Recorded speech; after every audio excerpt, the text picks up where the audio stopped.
Hello.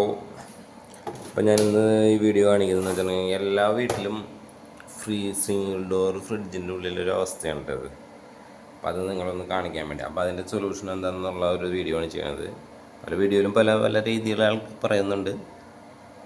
അപ്പോൾ മെയിനായിട്ട് വന്ന സംഭവം എന്ന് വെച്ചിട്ടുണ്ടെങ്കിൽ ഇതേപോലെ ഐസ് പിടിക്കാനുള്ള കാരണം എന്ന് വെച്ചിട്ടുണ്ടെങ്കിൽ നമ്മളുടെ അതായത് ഇപ്പോൾ ഡോറ് നമ്മളിങ്ങനെ അടച്ചിരിക്കുന്ന ഡോറ് എന്തെങ്കിലും സാധനത്തിന് ഇങ്ങനെ തുറന്ന് ഫുള്ളായിട്ട് തുറന്നിടും. അപ്പോൾ കൂടുതൽ ടൈം നമ്മൾക്ക് ഈ പുറത്തുനിന്നുള്ള എയർ അകത്തോട്ട് കയറുമ്പോഴാണ് ഇതേപോലെ ഐസ് കൂടുതലായിട്ട് കട്ട പിടിക്കുന്നത്. അതുപോലെ തന്നെ ഈ ഫ്രീസറിൻ്റെ ഡോറ് പോകാനുണ്ട്. ഇതില്ലാത്ത വീടുകളുണ്ട്. കുറേ വീടുകളിൽ ഫ്രീസറിൻ്റെ ഡോർ ഉണ്ടാവില്ല, പൊട്ടിപ്പോയിട്ടുണ്ടാവും. കാരണം ഐസ് പിടിച്ചതിന് ശേഷം പെട്ടെന്ന് അങ്ങനെ വലിക്കുമ്പോൾ അത് ഇവിടുന്ന് ഇതിൻ്റെ ലോക്ക് പൊട്ടിപ്പോകാറുണ്ട്. അപ്പോൾ ആ ഒരു കണ്ടീഷനിലും വരും. അപ്പോൾ ഇതേപോലെ ഐസ് പിടിച്ച് കഴിഞ്ഞിട്ടുണ്ടെങ്കിൽ പിന്നെ കംപ്രസർ കട്ട് ഓഫ് ആവില്ല. നമുക്ക് ആവശ്യത്തിന് തണവായി കഴിഞ്ഞിട്ടുണ്ടെങ്കിൽ ഇത് ഓഫായി കിടക്കില്ല. അപ്പോൾ അതിൻ്റെ പേരിൽ ഇത് ഡീഫ്രോസ്റ്റ് ചെയ്ത് ഇതുമ്പോൾ ഞെക്കി ഡീഫ്രോസ്റ്റ് ചെയ്യണം. അതല്ല എന്നുണ്ടെങ്കിൽ പ്ലഗ് ഓഫ് ചെയ്തിട്ട് നമുക്ക് ചെയ്യാം. ഈ പ്ലഗ് ഓഫ് ചെയ്താലുള്ളതെന്ന് വെച്ചിട്ടുണ്ടെങ്കിൽ നമുക്ക് ഒരു പരിധി ഐസ് വിട്ട് കഴിഞ്ഞ് നമുക്ക് വേണമെന്നുണ്ടെങ്കിൽ ലൂസായി കഴിയുമ്പോൾ നമുക്ക് എടുത്ത് കളയാൻ പറ്റും.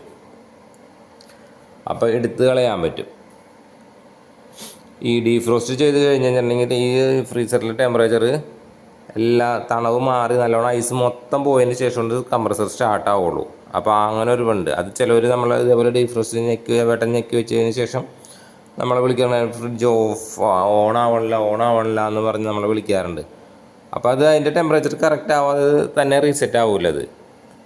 അപ്പോൾ ആ ഒരു ബുദ്ധിമുട്ട് ഒഴിവാക്കാൻ വേണ്ടി നമ്മൾ അവിടെ ഓഫ് ചെയ്യണം. പിന്നെ അവിടെ ഓഫ് ചെയ്തിട്ടുണ്ടെങ്കിൽ ഇത് കഴിഞ്ഞപ്പോൾ ഓണാക്കാനും നമ്മൾ ശ്രദ്ധിക്കണം കേട്ടോ. അല്ലെങ്കിൽ മറന്നു പോയി കഴിഞ്ഞിട്ട് പറ്റില്ല. അപ്പോൾ ഇതാവുമ്പോൾ ഞെക്കി വെച്ച് കഴിഞ്ഞിട്ടുണ്ടെങ്കിൽ ഐസൊക്കെ മെൽറ്റായി കഴിഞ്ഞിട്ട് തന്നെ ഓണായിക്കോളും.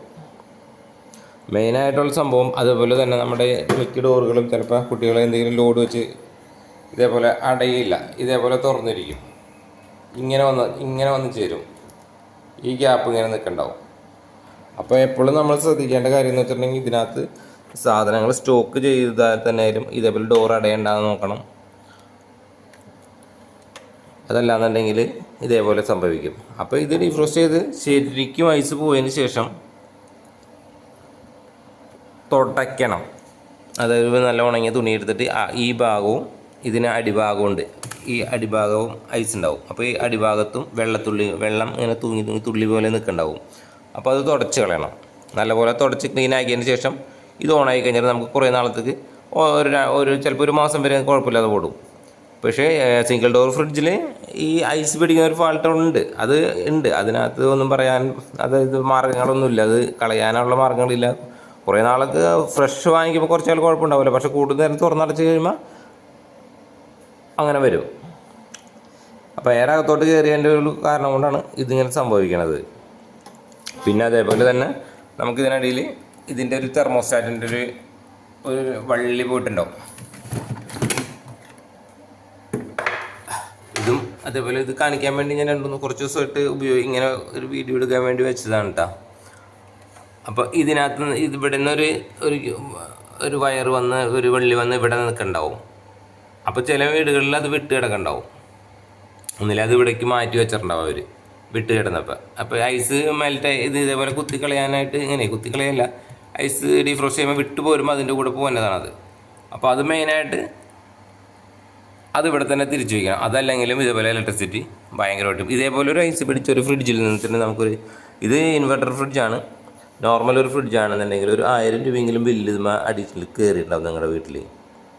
ഇലക്ട്രിസിറ്റി ഭയങ്കര വ്യത്യാസം വരും. അപ്പോൾ അത് ശ്രദ്ധിക്കണം കേട്ടോ. മെയിനായിട്ടും ഇത് ശ്രദ്ധിച്ചില്ല എന്നുണ്ടെങ്കിൽ കറണ്ട് കാശ് ഒരുപാട് കൂടുതലായിരിക്കുള്ളൂ കേട്ടോ.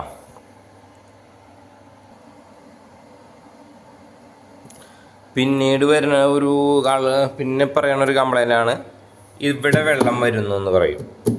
ഇവിടെ നിന്ന് വെള്ളം വീഴുന്നത് ഇതിലെ വലിച്ച് ഇതിലെ പോകും. അതേപോലെ പോകുമ്പോൾ അതിൻ്റെ ഒരു ഇതാണ് ഇതേപോലെ തുരുമ്പ് കയറി പിടിക്കും. അപ്പോൾ വെള്ളം ലീക്കാവണ ഒരു കംപ്ലൈൻറ്റ് സ്ഥിരം എല്ലാവരും പറയും, വെള്ളം ലീക്കാവണം. അതിൻ്റെ ഒരു കാരണം ഞങ്ങൾ പോയി ചെയ്ത് കൊടുക്കാറുണ്ട്. അപ്പോൾ ഞാൻ ഇതിൻ്റെ മെക്കാനിക്കാൻ്റെ പേരിൽ നിങ്ങളോട് വീഡിയോ ചെയ്യണം കേട്ടോ. അപ്പോൾ ഇതിൽ വെള്ളം വന്നതിൻ്റെ കാരണം എന്ന് വെച്ചിട്ടുണ്ടെങ്കിൽ നമുക്ക് ഇവിടെ ഒരു ഇതുണ്ട്, ചെറിയൊരു ട്രേ കണ്ട വെള്ളം, അതായത്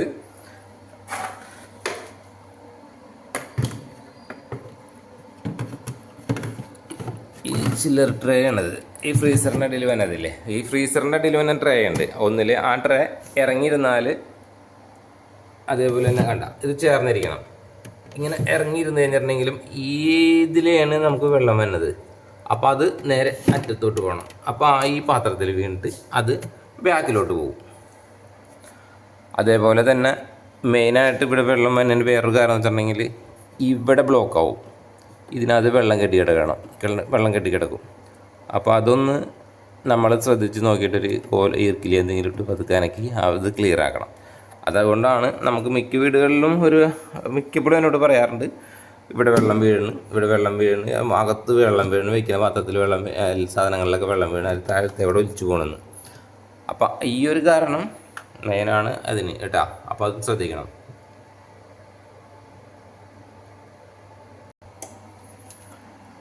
അപ്പോൾ ഉപയോഗം കഴിഞ്ഞ് കഴിഞ്ഞിട്ടുണ്ടെങ്കിൽ നമ്മൾ എന്തെങ്കിലും സാധനത്തിന് എടുക്കാനായിട്ട് ഉപയോഗം കഴിഞ്ഞാൽ അത് വേഗം അടയ്ക്കാൻ നോക്കാം.